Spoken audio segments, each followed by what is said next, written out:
சிறு சுடுசொல், சிறிய வாக்குவாதம், இப்படி சின்ன சின்ன செயல்கள் மூலம் எனக்கும் அவளுக்குமான சண்டை துவங்கி பின் கொஞ்சம் கொஞ்சமாக பெரிதாகி குறைந்தபட்சம் 24 மணி நேர போராட்டத்திற்கு பிறகு மன்னித்து விடு என்ற வார்த்தைகள் மாறி மாறி பரிமாறிய பின்னால் சண்டை முடிவிற்கு வருகிறது.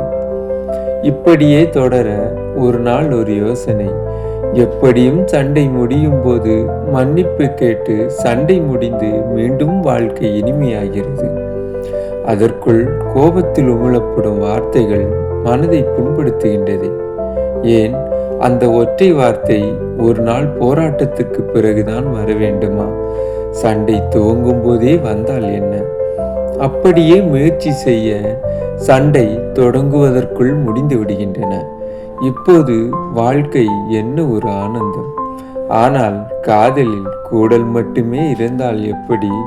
சில நேரங்களில் ஊடல் தேவைதானே? அப்போது மட்டும் அந்த மன்னிப்பு சற்று தாமதமாகும்.